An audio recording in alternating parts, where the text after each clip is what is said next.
Buenas amigos, está começando mais um Folcloreando com Dorotheu Fagundes e seus convidados. Este é o 43º programa desta série que iniciou lá em abril. Eu gosto muito de dizer no dia 1º de abril, porque não era mentira. E aí, estamos... Apesar de ser o dia da mentira. Visitando o Rio Grande, mas como nós somos verdade, eu digo, vai ser no dia 1º de abril.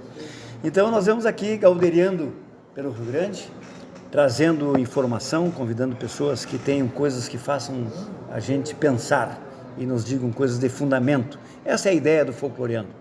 Folcloreando que vem da palavra folclore, que é essa ciência que estuda os fatos materiais e espirituais de um povo sem ensaio formal, que são entregues tradicionalmente, pela tradição, o ato da entrega de algum valor. E esses valores estão hoje aqui à mesa, na consciência, no espírito e na forma de ser dos nossos convidados, que eu já vou apresentar para vocês.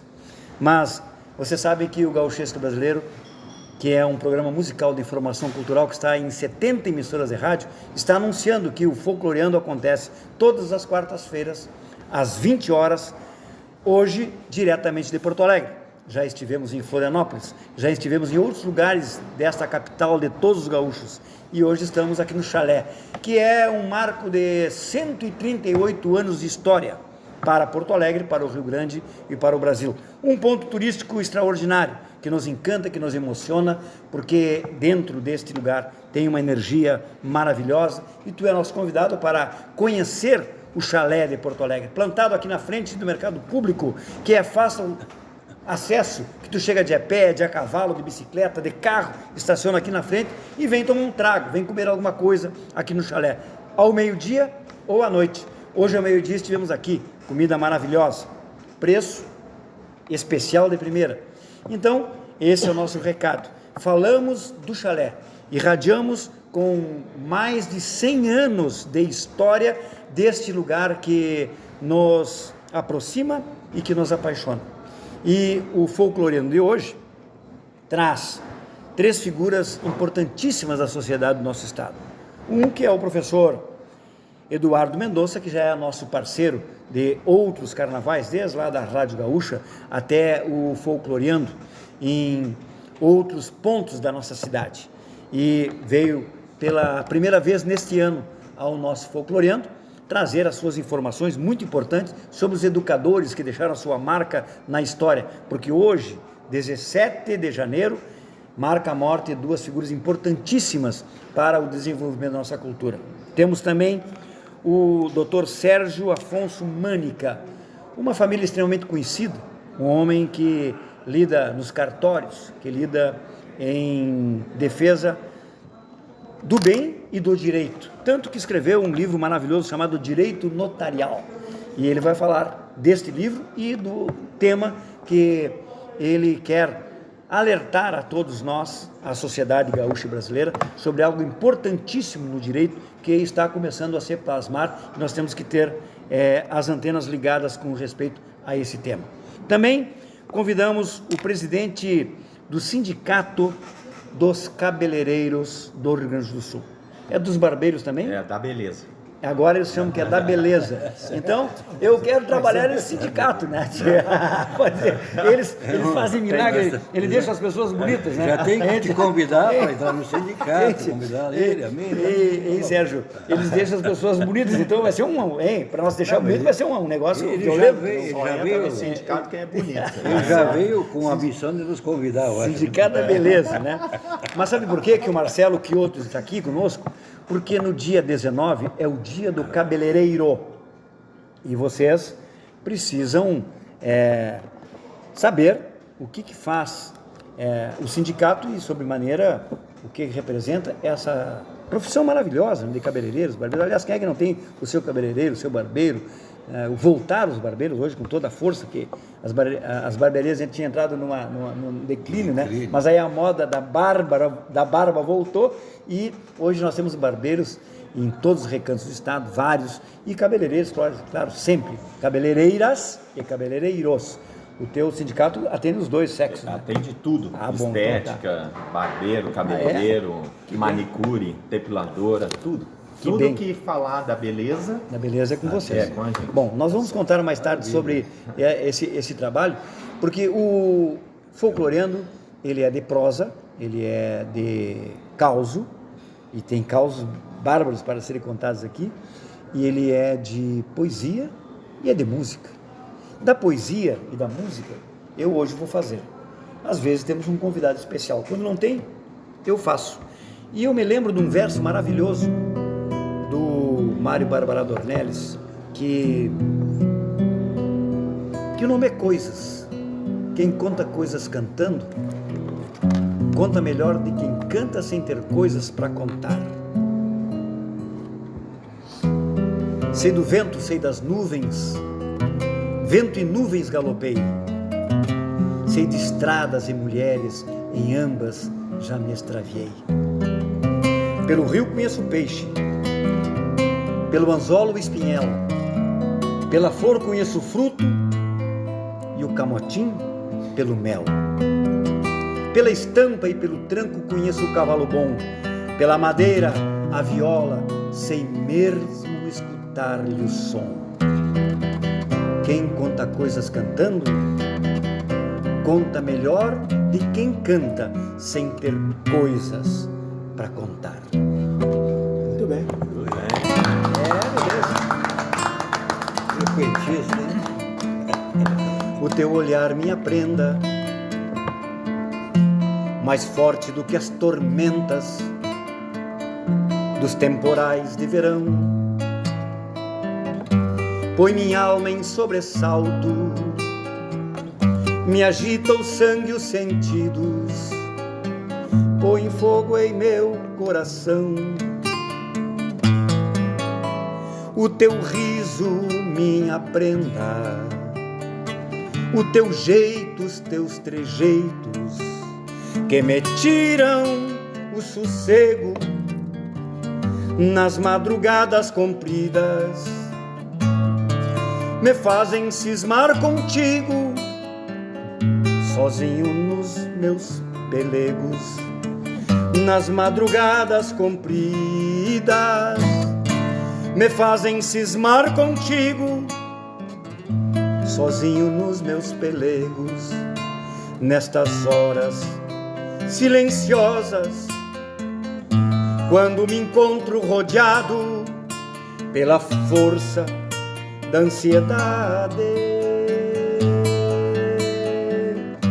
Eu te imagino pequena, aliviando minhas penas, matando a minha saudade.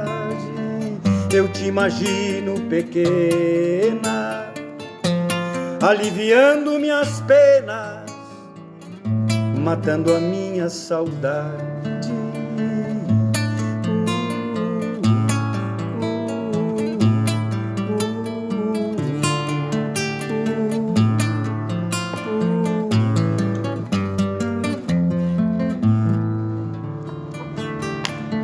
O teu riso, minha prenda,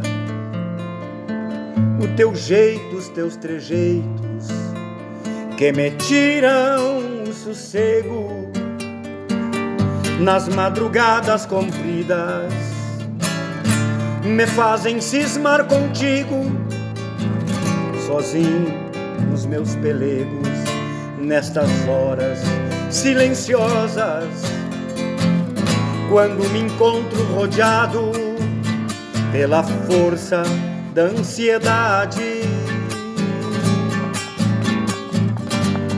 Eu te imagino pequena, aliviando minhas penas, matando a minha saudade. Eu te imagino pequena, aliviando minhas penas, matando a minha saudade.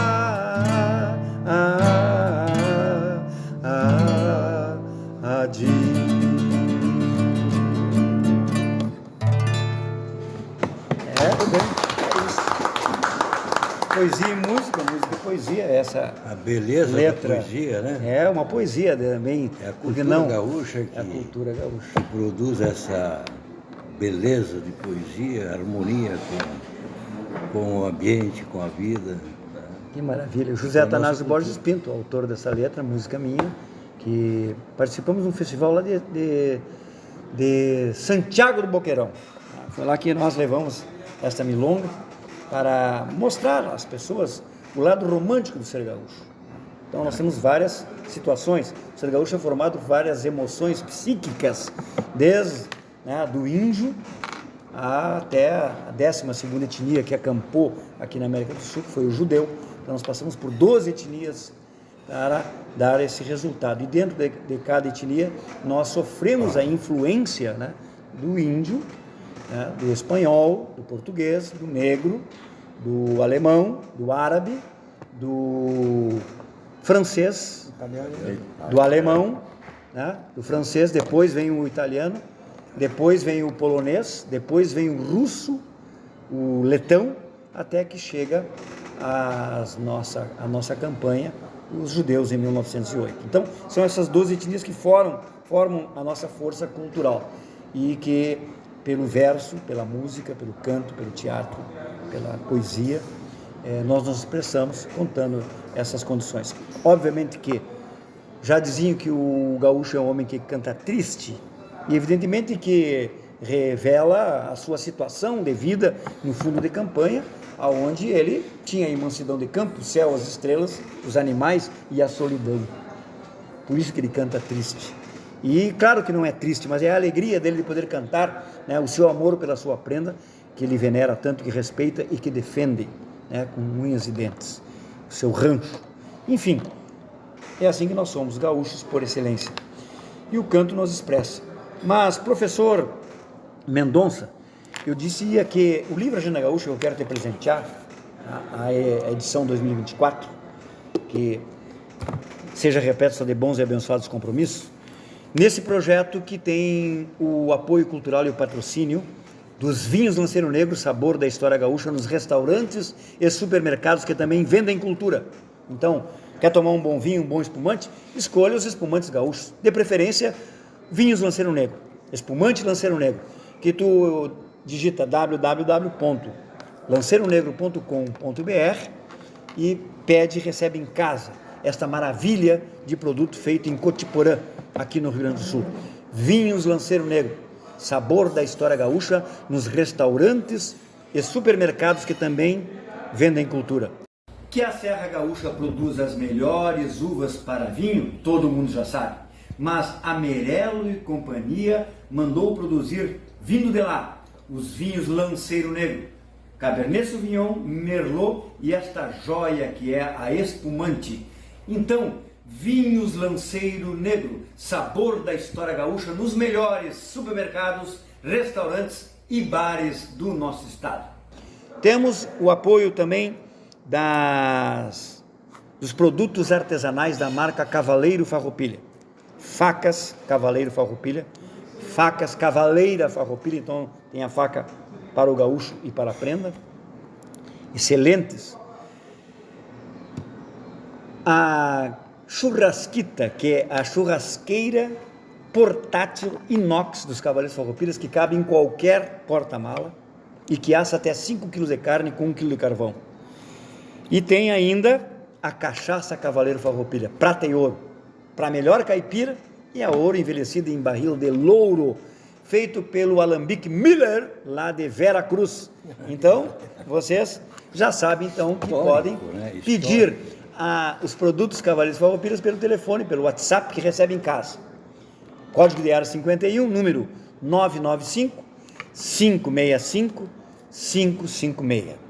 E, obviamente, estamos tendo agora o apoio, desde quarta-feira passada, durante este mês, desta casa, que é o Chalé da Praça 15, que vocês precisam conhecer. Quem já esteve aqui tem que voltar, e quem não conhece, precisa conhecer esta beleza de casa, plantada no coração do centro histórico da capital de todos os gaúchos. 138 anos de história. Está aqui, nesse lugar que estamos fazendo hoje, o nosso estúdio. Chalé da Praça 15, que tem acolherado no seu processo ainda o Millennium Restaurante, ainda aqui o bar que funciona dentro do Museu aqui da Feira do Livro. Nós temos ali o museu e ali tem outro restaurante desta rede. E ainda tem aquele na beira do rio Guaíba, que vocês sobem ali como se estivesse num navio e enxergam, né, a água passando por baixo. Ali, na volta do gasômetro, vocês vão encontrar mais um restaurante desta rede que se iniciou aqui com o chalé da Praça 15. Bom, dos nossos convidados, Dr. Eduardo Mendonça nos diz do dia 19 ou dia 17? Dia 17. Dia 17. O que tem no dia 17, professor? Tá, o que marca na Agenda Gaúcha aí? Então, em primeiro lugar, eu quero agradecer o presente que tu estás me dando, a Agenda Gaúcha 2024, que não é só um bloco de notas, né? Como a gente estava conversando, o Marcelo e eu. Aqui a gente tem informações brilhantes, né? Dados estatísticos de vários municípios. Todos os municípios, né? De todos os municípios, né? Do estado, né? E sempre tem alguma informação histórica, né? E a data de hoje, ou seja, dia 17 de janeiro, marca a morte de 2 educadores. Abílio César Borges, o chamado Barão de Macaúbas, e a morte de Joaquim Nabuco. Barão de Macaúbas. Quem foi o Barão de Macaúbas? Então vamos lá. Eu também me arrisquei aí para a internet, para alguns livros, até para pesquisar quem é esse barão, né? Nascido Abílio César Borges em 9 de setembro de 1824, no povoado chamado de Macaúbas, né? Pertencente à vila de Rio de Contas, na Bahia. E faleceu no Rio de Janeiro no dia de hoje, dia 17 de janeiro de 1891. Médico, educador, dedicou-se ao magistério por muitos anos, tendo fundado com outros amigos seus, na Bahia, o Instituto Literário da Bahia, uma espécie de prelúdio da Academia de Letras. Então, a Academia de Letras, ela acaba surgindo também com ideia, se baseando neste instituto, né, criado pelo Barão de Macaúbas. Foi um homem à frente do seu tempo, segundo a literatura, que amava seu país e, como educador, manteve-se sempre afeito às novidades quanto aos métodos de ensino, sem nunca perder o aprendizado próprio. Não tivesse deixado vestígios, bastaria o fato de ter sido o alicerce de Castro Alves e Rui Barbosa, veja bem, né? Dentre muitos outros, quando ele fundou em Salvador o Colégio Doutor Abílio, em 1856, onde os mesmos estudaram. Em 1856, ao voltar para a cidade de Salvador, porque ele correu o mundo, né, ele assumiu a direção da pasta de Instrução Pública da Bahia, uma espécie de secretaria da educação da Bahia na época, né, onde foi agraciado, então, com o título de Barão de Macaúbas, o local onde ele havia nascido. Publicou diversas obras sobre ciências médicas e educação e é homenageado até hoje em Curitiba, no bairro chamado Bigorreiro, na Travessa Abílio César Borges. Mas descobri uma pérola, que é um fato pitoresco de sua vida, que é o seguinte: em 1849 ele veio para a cidade do Rio Grande, né, para trabalhar como médico no Hospital São Pedro para atender as vítimas da varíola. E ele se instalou num local que hoje é denominado a Barra do Rio Grande, certo? Em 1853 ele construiu a primeira escola ginasial da Vila da Barra e foi também presidente do Senado da Câmara da Barra, ou seja, ele foi presidente da Câmara Municipal, onde teve a coragem de expulsar o coronel Militão de França Antunes, que acabara de ordenar a castração de um vaqueiro chamado Pedro, na ilha do Miradouro, na cidade de Xique-Xique. Qual era o crime do Pedro? Então, vamos lá. Caparam o Pedro. Caparam o Pedro. Tá? Caparam? Caparam o cara e caparam porque esta era a pena que esse Militão estabelecia. Achava que tinha que ser. Mas que tinha que ser. este ato, né, de tornar o cara Castrado. castrado, né, eunuco, Eunuco, né, como se chamava, né? foi cortando o pênis ou o saco? Porque tem duas formas de Tem capa, duas né? formas, né? A história fala que foi caçado o pênis e não o saco. O pênis. Tá? Então, E decepara aí, o pênis do cara. e aí Abílio afirmou: a sessão não se realizará, dada a presença do coronel Militão, a quem convido para retirar-se do ambiente, pois bárbaro não se senta em mesa de cidadão. Que beleza, hein? Deus, O cara era bárbaro. né? Deu nos dedos do cara. Deu nos dedos do cara. Isso é bárbaro mesmo. Militão se levantou, pegou sua bengala de ouro, seu chapéu de estadista e declarou: venho acabar com a Barra na bala. Tom. o que Abílio retrucou: na sua terra manda o direito da força, mas aqui na Barra quem manda é a força do direito. Muito bom. E o militão se foi. Que bela história, né? É, muito interessante. Tá? Mas não soubemos ainda por que caparam o cara. A história não contou. Não contou por que foi capado. E a pena foi estabelecida pelo Pelo militão. executor da... Que ano é isso aí? 1800 e quanto? 1853. E veja só. Impressionante que ele tenha estabelecido uma pena, talvez por um problema psiquiátrico dele, né? Certo. Talvez se considerasse um homem castrado. Ele acima também, e acima de tudo, né? Então, Ao menos pela inteligência ele era castrado. Pelo menos isso, né? Mas a história não revela. que é bom fato. que o Barão resolveu essa questão de alta nobreza. E por isso tem que estar sendo lembrado hoje, né? O dia de sua morte. O dia da sua morte. Muito bem. No dia 17 de Faleceu em janeiro 17 de janeiro de 1891. 91. Na cidade do Rio de Janeiro. Que espetáculo. Então vejam que nós temos figuras fantásticas aí que precisam ser lembradas. E a história é isso aí. Não temos que inventar a história, temos que contá-la do jeito que ela é, né? E sem inventar. Obrigado, professor Mendonça, por enquanto. Daqui a pouco ele vem trazer aí mais informações de outra figura extraordinária do nosso tempo. Mas o presidente Marcelo Chiodo, ele tem também um momento importante, e o convite, Marcelo, para tu vires aqui, e obrigado por ter aceitado, e deixar os teus clientes lá, né, para poder estar aqui conversando com a gente, deixando a tua marca, né, importante, era de que no dia 19, portanto depois da manhã, é o Dia Nacional do Cabeleireiro Da beleza. e do Bereiro.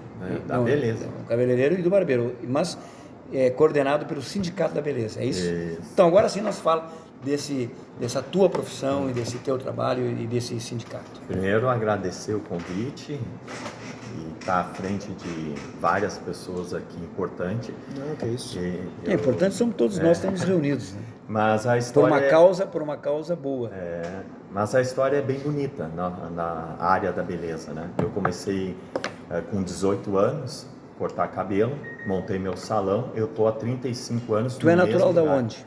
Sou de Porto Alegre mesmo. Ah, Porto Alegrense. Porto Alegre. Meu pai veio de Uruguaiana para cá, mas aí... Tinha que ser. Não que eu queira me exibir, eu sou de Uruguaiana também. Né? então, viu? Mas o Quiodo, essa família Quiodo eu não me lembro lá de Uruguaiana. Ele veio para cá e comprou uma loja ali na Borges, esquina com a Demetrio. E Certo. teve a sua loja ali, 60 e poucos anos. E eu montei meu salão do lado dele, ali perto dele.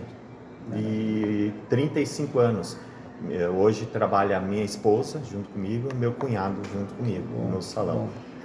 Mas a história do cabeleireiro é que eu estava cortando cabelo e aí veio uma pessoa e disse: tu não quer entrar na política? Eu disse: eu adoro política, eu acho que é interessante. O Cassiá Carpes me convidou.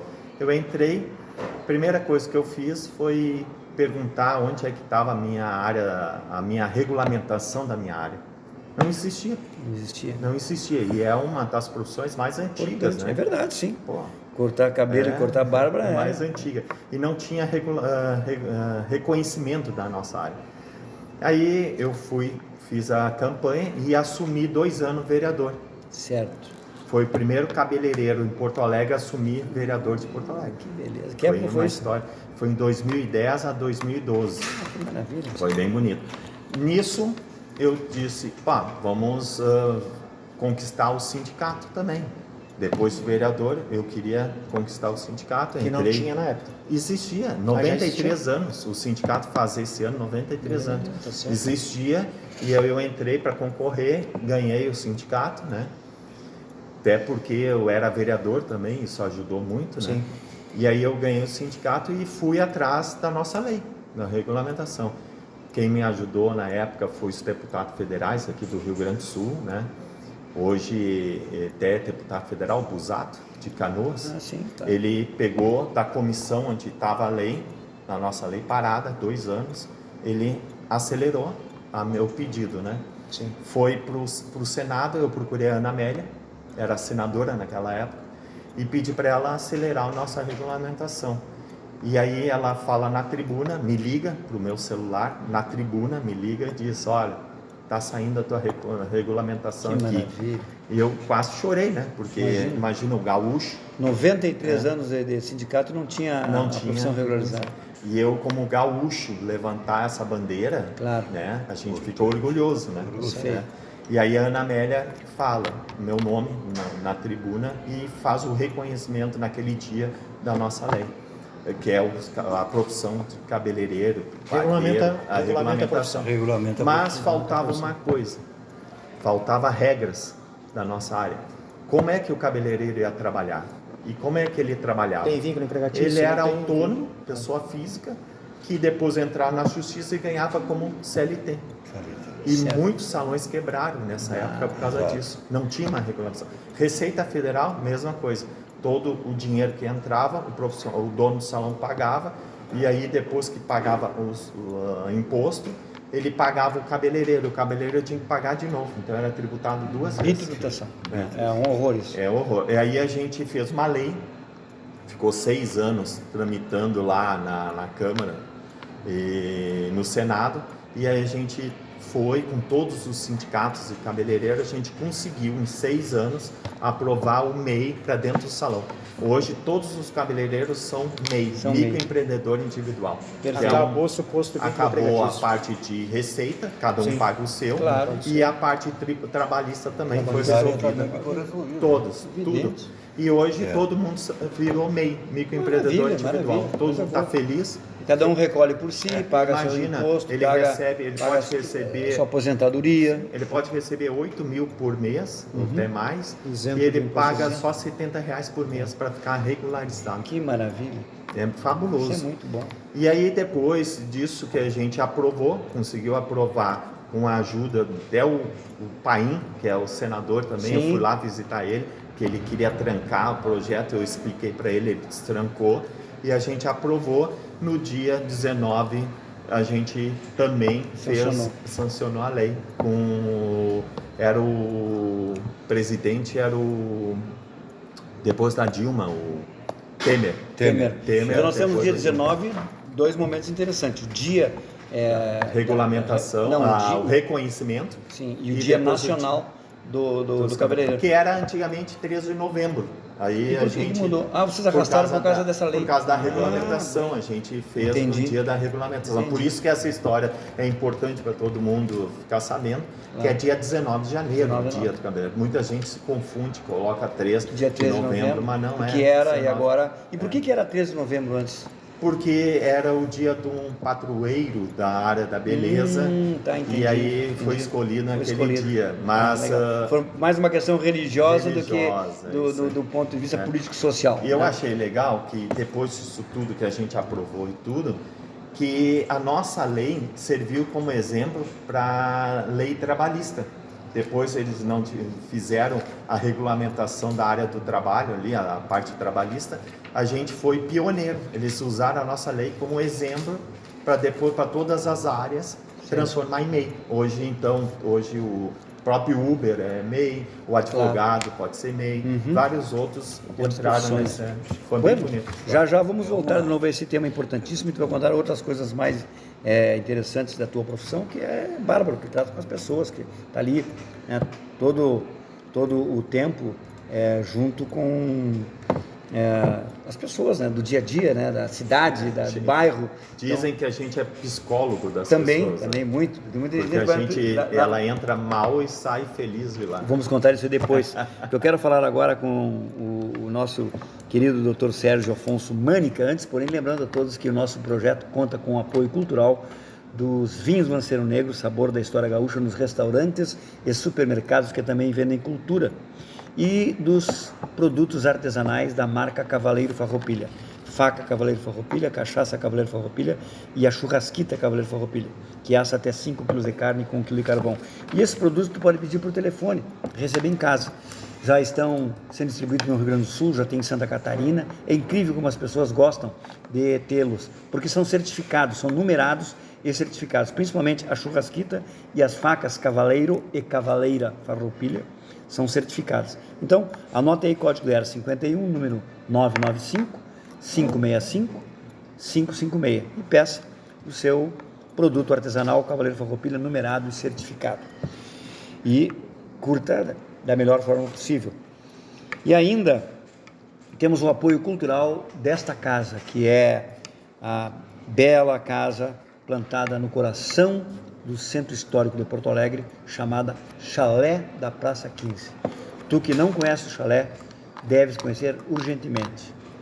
Tu que já esteve aqui, volta, porque a administração atual do chalé, que teve várias administrações desde a sua fundação há 138 anos atrás, vocês vão ver que espetáculo, né? É o tratamento que, em geral, as pessoas têm aqui. Tudo é bom. As pessoas que atendem, os preços são bons, tudo é maravilhoso aqui, produto, então vale a pena conferir. Eu agora só almoço no chalé da Praça 15. E nas quartas-feiras estou aqui e tenho nosso convidado, pode vir também para curtir e ver não só o cardápio e a beleza do serviço do chalé, mas o nosso folcloreano e os nossos convidados que a gente traz sempre para dizer sobre as suas coisas. E agora precisamos falar com um escritor, autor desse livro aqui, ó, Direito Notarial, que vai contar um pouquinho da sua história. Depois nós vamos entrar no tema que nos interessa, para saber mais sobre essa revolução que o setor dos tabeliões, né? Os tabeliães estão a proporcionar para a nossa sociedade. Tabeliões e tabeliães, né? Bom, enfim, o nosso português nos faz distrair várias vezes. O professor Ledur, que volta e meia está aqui conosco, teve um livro muito legal chamado Pecados da Língua. Acabei de cometer um pecado. Tabeliões, tabeliães. Não há pecado, porque há dupla significação da expressão. Tem a mesma consideração? Tem a mesma consideração, porque a gente diz tabeliões de maneira geral. Sim. Tabeliões seriam mais para o sexo masculino e tabeliães para as mulheres. Então é uma miscigenação, né, do significado do termo. Sérgio Afonso Mani, da palavra tabelium. Aí. Em Roma, sim, porque o profissional da época em Roma escrevia nas tábuas. Isso. E que tabelium, ele tábuas da lei, tábua. Daí a lei das 12 tábuas, né? Mas eu estou muito feliz por estar aqui, primeiro pelo convite do Dr. Dorothel, que é uma figura humana maravilhosa e expande conhecimento, cultura, né? Num programa do Rio Grande, para o Rio Grande e para o mundo conhecer o Rio Grande e a cultura do gaúcho, né? Aqui do nosso Pampa, porque nós somos gaúchos, brasileiros, argentinos, uruguaios. Perfeito. E somos uma cultura universal, né?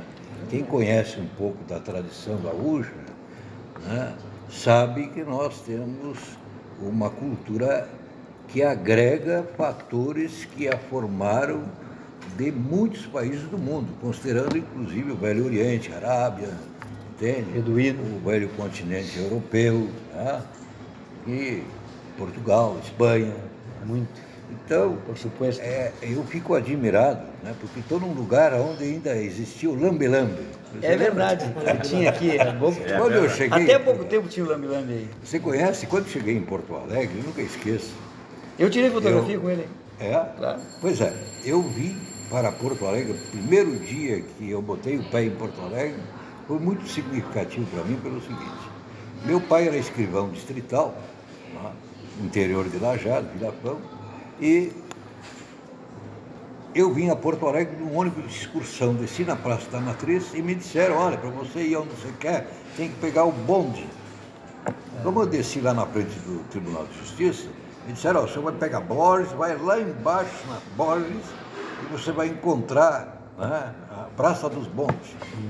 E para minha surpresa, cheguei aqui, naturalmente, fiquei admirado pela avenida, né, a primeira vez que vim a Porto Alegre, uma surpresa grande. Tu és natural de Lajeado ou não? Não, eu sou natural de Nova Brécia. Nova Brécia, que era Arroio do Meio, mas hoje é o município de Nova Brécia, né? E lá meu pai tinha uma empresa que era uma fábrica de bebida, depois fez concurso público. Que tipo de bebida fabricava?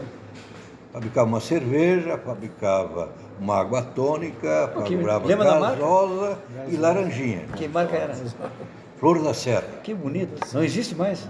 Não, não existe, porque as grandes Tomaram indústrias de bebida acabaram com todas as fábricas pequenas que pena. nesse Rio Grande afora. Aí, né? Que pena. Isso Bom, mas eu lamentável. queria expressar a minha satisfação em estar aqui com o presidente do Sindicato da Beleza, que hoje assim me surpreendeu pela amplitude do sindicato, né? E ele falando que completa 93 anos, eu lembro que isso data de 1930, quando o Getúlio, né, nos brindou com uma lei, com um bloco de lei, uma consolidação de leis trabalhistas, chamada Consolidação da Lei do Trabalho. E interessante, a sindicalização no Brasil nasceu exatamente com a formação jurídica, né, da regulamentação do trabalho no Brasil. É muito importante, muito bonito. E lembrar aqui que o nosso professor, né, nos fez um brinde com um conto maravilhoso, né, que representa a liberdade, porque na expressão que ele usou, exatamente quando se impõe a lei aos fatos e se impõe o direito, se impõe a liberdade. Né? E é muito bonito, porque ele referiu aqui, né, que o sindicato hoje proporciona o quê? A capacidade de cada um ter a liberdade de trabalhar como ele quer e como ele pode. Então nós estamos dentro de uma sociedade que está cumprindo a Constituição, propiciando a liberdade aos nossos cidadãos. Mas eu, como tabelião, gostaria de entrar no meu assunto e eu vou abordar um pouquinho do que é, digamos, a parte mais importante social do tabelião. O tabelião de notas, né, como profissional, ele tem uma obrigação que poucos sabem. O senhor sabe que no interior, e o mundo se formou em cima dessa atividade desde as primeiras civilizações. Essa atividade notarial era uma atividade tão antiga quanto as civilizações. E importante é que nas sociedades de pequena monta, digamos, onde os conglomerados sempre foram menores em número de população, tal, como uma vila, uma pequena cidade, as autoridades normalmente eram pessoas como o tabelião, o escrivão, o padre e o subprefeito. E as autoridades. E aqui eu vou primeiro tinha os escribas, conto, né? Vamos mais atrás dos escribas, depois veio o escrivão, eu vou depois entrar veio o tabelião nato. num conto, porque o meu avô brincava comigo nisso aí. Dizia assim, quando aqui nós tínhamos, né, o escrivão, o padre e o subprefeito, era uma maravilha. Né? E quando chegou a vila, entende? E a pequena cidade, né, a delegacia e a polícia militar, ele disse assim, agora deu problema. Tá certo. Sabe por quê? Porque as coisas eram resolvidas, né, na intermediação do padre, na intermediação do político, que era o subprefeito, e na intermediação do tabelião, que fazia às vezes, inclusive, do juiz de paz. Porque você sabe que tem um juiz de paz. Mas o que acontece com o juiz de paz no interior? O juiz de paz no interior, ele vira uma figura quase que decorativa, né? Porque ele vai fazer o casamento. Mas a atribuição do juiz de paz é ser intermediário de disputas e de dificuldades de pequenas comunidades. E quem faz isso normalmente é o tabelião, é o oficial, né, de serviço da justiça do local. E esta obrigação, ela está na lei. O tabelião tem a obrigação de dar orientação à população sobre temas da área notarial ou contratual ou de dúvidas gratuitamente. Então, é um dever. Sim. É o papel da função. E é talvez a função mais nobre que o tabelião exerce, porque ele se integra àquela comunidade, né, levando um benefício que por vezes não tem preço. É verdade. Porque evita o litígio, evita o problema, entende? E as nossas comunidades precisam muito disso. Soluções O nosso rápidas. mundo hoje é um mundo de muita disputa, tá? De muita violência, seja ela de qualquer natureza, e que é preciso pessoas que façam essa intermediação Apaziguar, né? de paz. E Tá por certo. isso é uma função da paz social. Tá? Também exerce essa atividade orientando sobre mais diversos temas.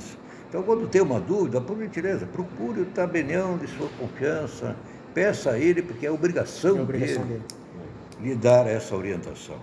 Não é? Impressionante, E é sabe? Porque eu não algo sabia disso aí. muito importante. A gente sempre lembra do advogado, né? Sim. Quando tu tens um problema, tu faz advogado. O que, que o Não, advogado faz? realmente Peticiona ele e tem- entra com a ação, né? É, Pra mas o resolver. advogado tem o dever de fazê-lo, entende? Sim. Mas ele deve ser procurado para que se resolvam litígios, que se resolvam contendas, né? Porque a área contratual e a área de relações, por vezes, ela não precisa ser resolvida, entende?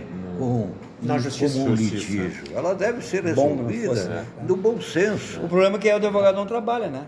Se tu veja só, Trabalha. como é que ele vai Porque cobrar? o tabelião, Não é Como é que ele vai Aceita. cobrar? Não, o né? tabelião Então, que pô, tem ele tem bom que sobreviver, senso. né? Imagina um monte de Não, profissionais temos aí. o tabelião Não estou que puxando tem o braço pro meu assado, mas eu estou fazendo uma análise. Séria, imagina, se o advogado fosse resolver dessa forma que o tabelião tem a obrigação de resolver, como é que ia se virar?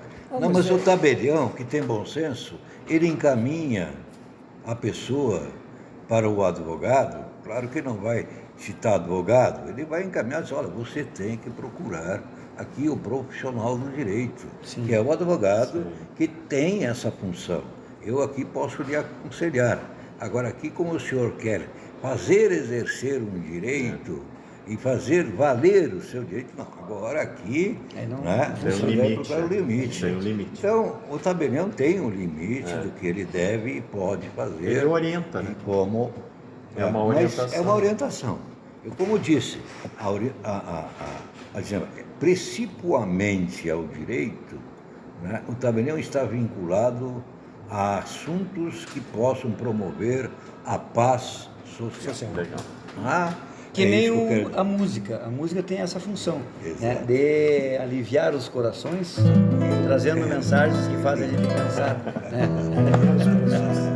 Agora sim, o mestre que nos contou. Aí me lembro, não, tu que vieste do interior, e eu vim lá de Uruguaiana, já que temos aqui um filho de uruguaianense, vou te oferecer esta de marcha batida do Telmo de Lima Freitas, que eu cantei na Califórnia na canção, que diz assim: vou pra Uruguaiana no fim de semana, ver os pirilampos se multiplicando, um touro berrando na costa do mato do Ibirocai.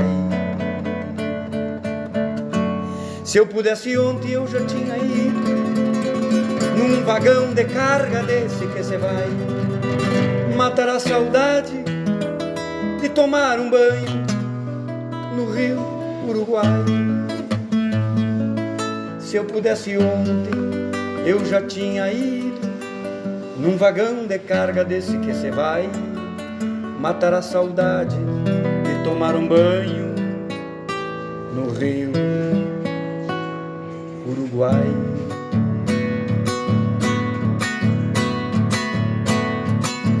Vou saber das novas da Santana Velha, pescar um dourado no Rio Ibicuí, pegar a guitarra, visitar a barra do Rio Quaraí. Vou passar a ponte num trote chasqueiro, eu sou missioneiro, não me leve a mal. Embora ancestroso, vou arrastar um touro na banda oriental. Vou passar a ponte num trote chasqueiro, eu sou missioneiro, não me leve a mal. Embora ancestroso, vou arrastar um touro na banda oriental. Já arrumei a mala, afiei a tesoura, travei as esporas para não cair. Levo a mala cheia de quinquilharias que vão me servir. A chave de arame eu vou levar comigo, velha ferramenta de trabalhador. Ainda tenho cisma do serviço bruto, sou alambrador. A chave de arame eu vou levar comigo, velha ferramenta de trabalhador. Ainda tenho cisma do serviço bruto, sou alambrador.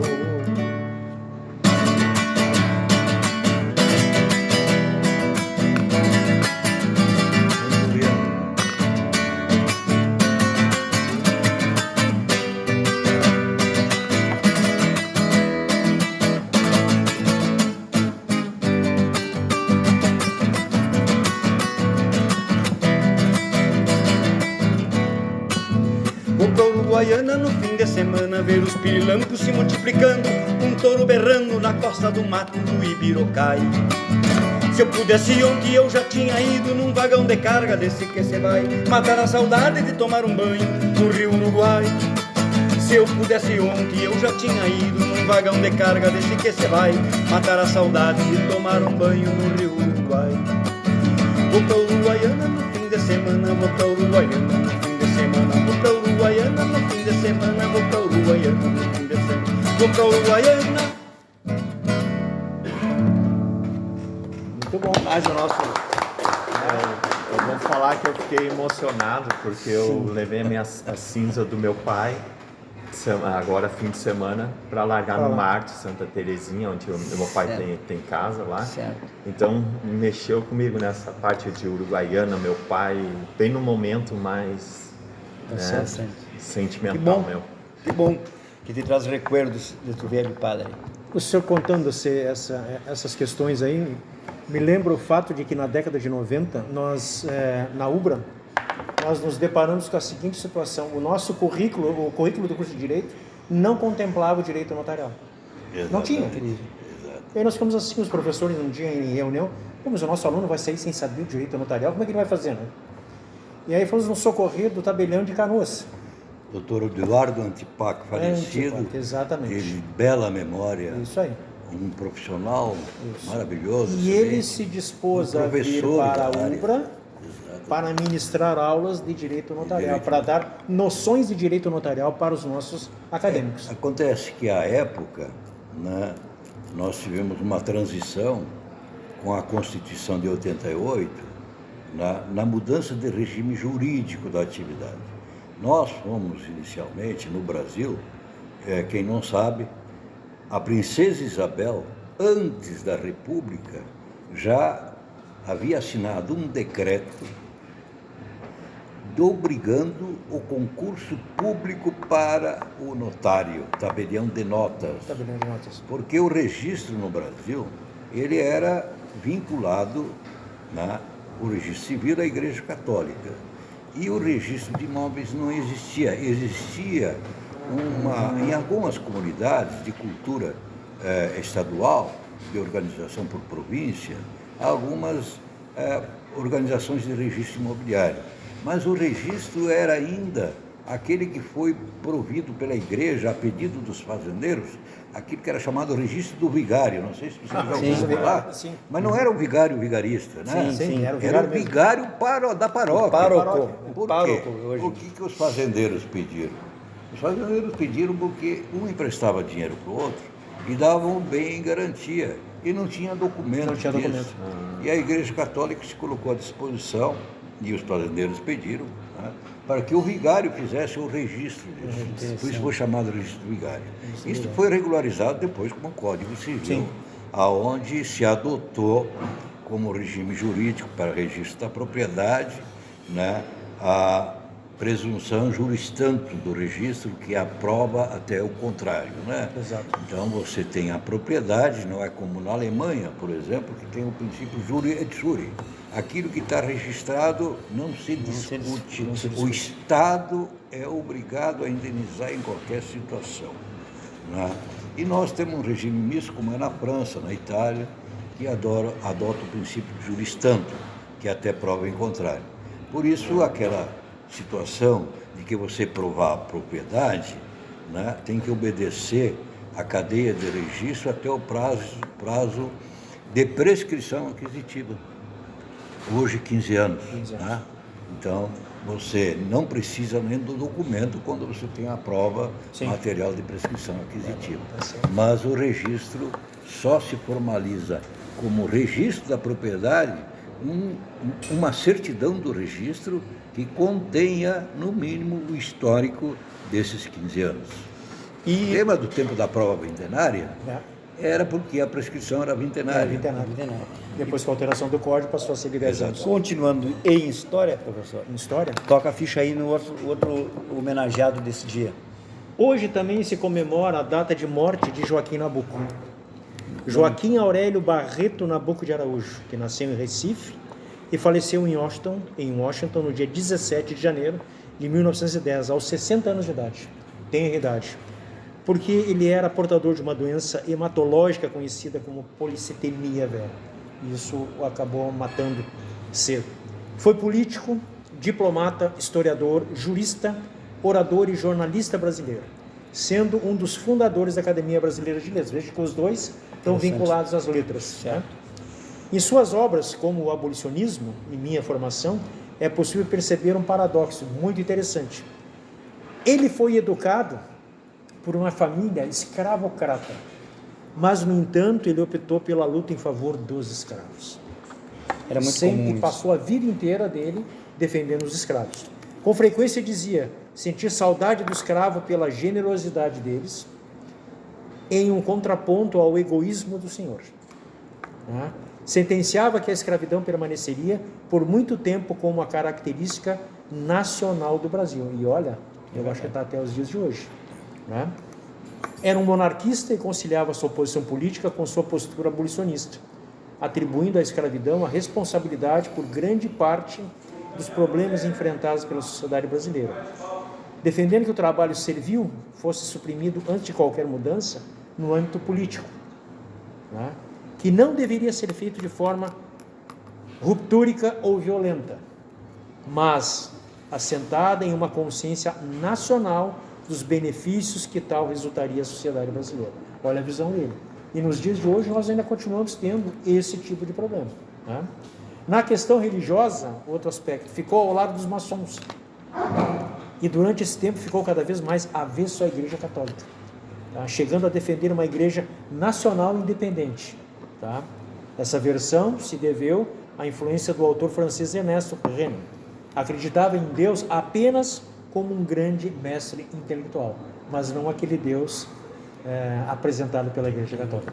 Tá? Mas achei também interessante essa questão, né? Porque ele traz um tema que ainda nos dias de hoje, né, nos traz muita consequência. Daí vem a função dos sindicatos que, normatizando as profissões, a gente foge um pouco dessa ideia de classe oprimida, né, e escravizada. Mesmo que de certa maneira, equilibrar essas relações. Não é isso. Foi falado aqui a liberdade, né? Liberdade, Pô, é uma palavra linda. A gente usava na luta a mão de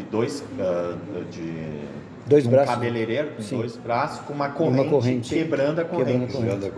Essa é tradicional. Naquele momento. Exatamente, da por isso lei. eu lembrei da liberdade. Mas eu tenho uns contos. Dale.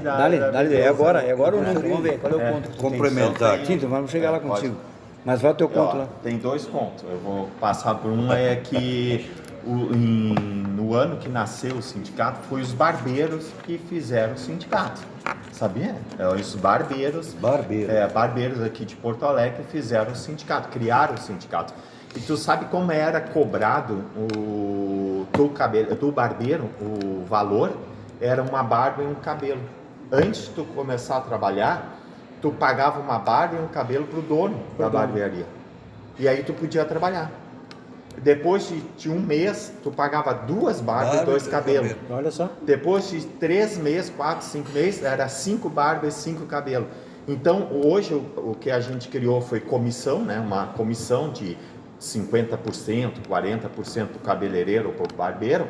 Antigamente era assim, trocava por serviço. Era tipo escambo, né? Mais ou menos, mas meio explorador. Essa história bastante. Essa história Bastante favorável ao dono do mas tu vê, naquela época não era carteira assinada, era assim.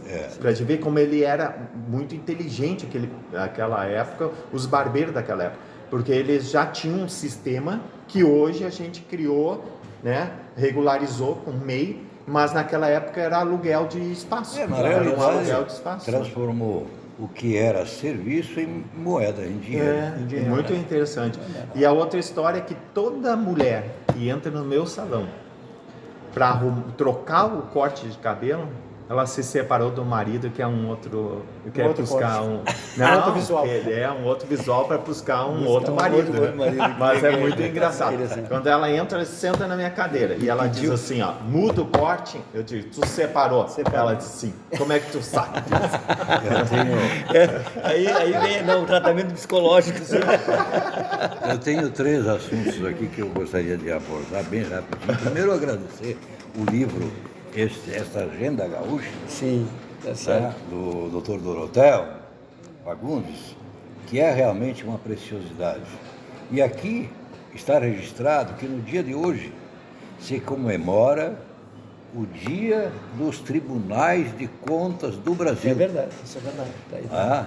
Então é importante porque os tribunais de contas do Brasil prestaram um serviço de qualificação da administração pública incomparável. Apesar de todos os pesares. Apesar de tudo. Não existisse os tribunais de Seria contas, pior. seria muito pior. Muito pior. Muito pior.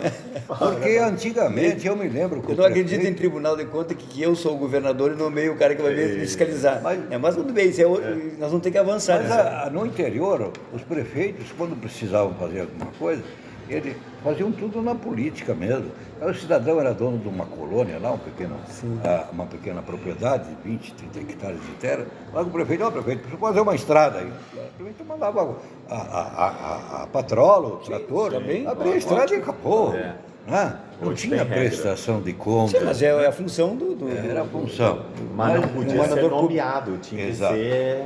Mas assim, Concursado. outra coisa Aproveitando, que eu te entrego já o livro Agenda é, Gaúcha, né? obrigado. Tá pra tu... Outra coisa que eu queria complementar é que eu coloquei aqui que nós tivemos 2 tempos na atividade notarial, referi a Percência Isabel, mas eu tenho que referir à Constituição e antes da Constituição. Antes da Constituição, né, toda a atividade notarial e de registro no Brasil, ela era vinculada, tá, a uma categoria profissional subordinada ao Poder Judiciário, né, como função de atividade pública e funcionário público. Existia um regime estatutário. Sim. Né? Era exercido em caráter privado, por deferência do Estado propriamente dito, que a nomeação era pelo Executivo.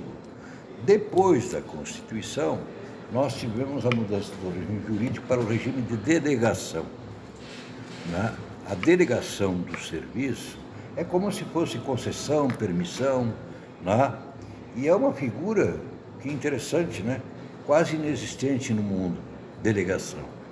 Né? É o que no mundo jurídico existe o permissionário, o concessionário.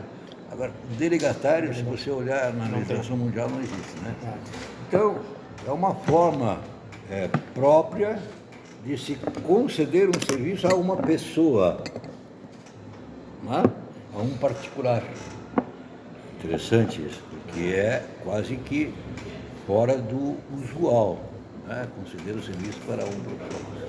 E no mundo nós temos diversos regimes jurídicos. Né? Eu estive em 2017 na Arábia Saudita e eu fui lá para ser hóspede e visitar um principado que é o terceiro principado em capacidade financeira e econômica da Arábia Saudita, que é o principado chamado Príncipe Gerais. Ele tem muito investimento no mundo todo, na Europa, Estados Unidos, Canadá, né? E na própria Arábia Saudita e tal. E ele era também o responsável pela organização notarial da Arábia Saudita. E eles estavam distribuindo o serviço na Arábia Saudita para os advogados. Interessante.